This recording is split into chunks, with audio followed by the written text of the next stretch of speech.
In my last video, we talked about the illusion of job security and how my first business selling hot dogs in Haiti was born out of pure frustration. But once you start earning, a new challenge appears. It's called lifestyle design. A lot of people think that to make more money, you have to work harder, you have to run faster, you have to get a bigger title. They are chasing a salary, but they are losing their time. I realized early on that time is the real currency, it's your most valuable asset.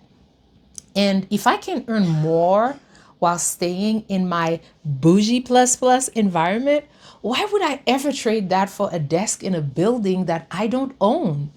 So you saw me start with hot dogs because I was scratching my own itch.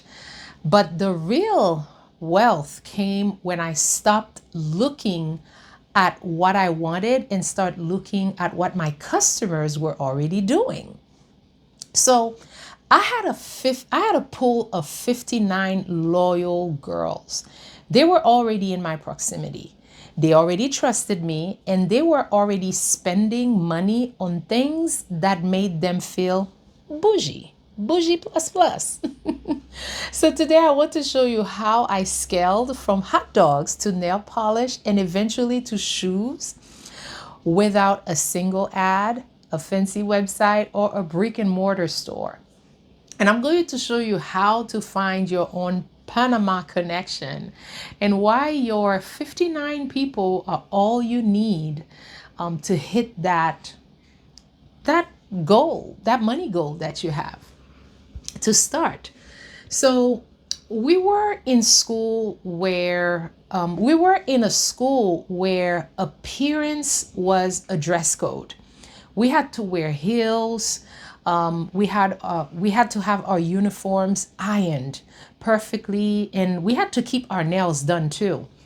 So during our lunch breaks, while we were sitting in the classroom enjoying hot dogs, I sold them, I noticed something.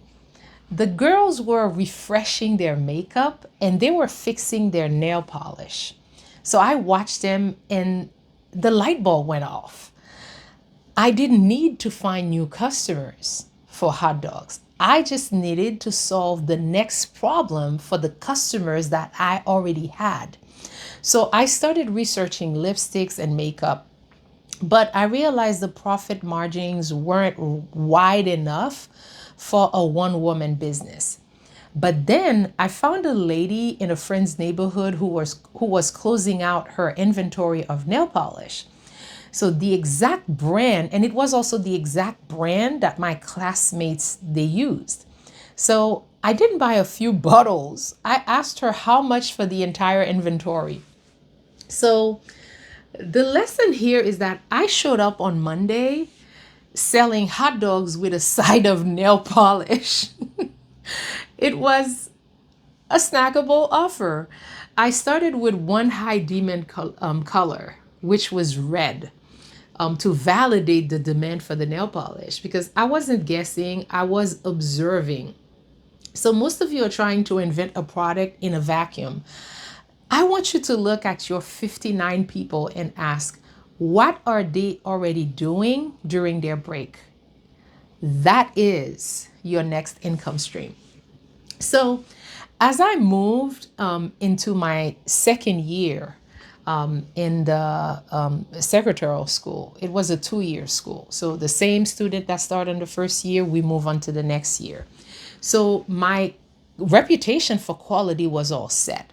My customers, they were so loyal that they actually protected my business from competitors.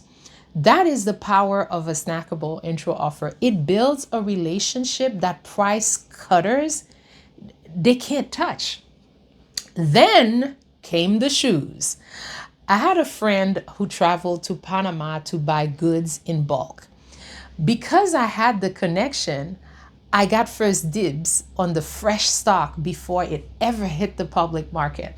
So the people buying from him, they were taking those shoes to their brick and mortar stores with high overhead because they had rent, They had payroll, they had electricity to pay. I had none of that. I was a one-woman business with everything in a bag right next to me at school. So I cut out the middlemen, which allowed me to offer better prices and maintain a much higher profit margin. So you don't need to be Macy's. You don't need the overhead of a big business. When you are lean, you are agile. Did I say that right? I hope so. You can listen to feedback and pivot in a day. My customers weren't just buying for themselves anymore. They were buying for their moms, they were buying for their sisters, their aunts, any women in their family, or any women they were friends with. So my pool of 59 was expanding my reach for me. So by the time I graduated, I wasn't just a student, I was an entrepreneur with a bank account that I had built myself. I had figured out that I didn't need the National Palace to choose me because I had already chosen myself. So many of you are waiting to be ready. You are buying tools and courses, but you're too afraid to look like you're starting small. You want to debut as a big wig with 1 million followers. But the most courageous thing that you can do is to be seen struggling, to be seen figure it out, and be seen serving your 59 people. Because the feedback you get from, let's say, a $97 snackable offer is more valuable than any $2,000 course that is not validated. It's an intimate conversation where your customer tell you exactly what they want you to build for them. So stop chasing the corporate carrot. Stop waiting for a promotion to give you permission to start living.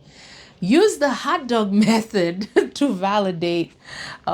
Use the nail polish method to pivot, and the Panama method to scale. So in the comments, I want you to tell me, who are your 59 people? Who is the specific group that you are going to serve? I'm Webley, and I'm here to tell you that everything you believe you can achieve is possible if you meet it halfway. So enjoy your ride, and I'll see you when you get back for day 13. Bye.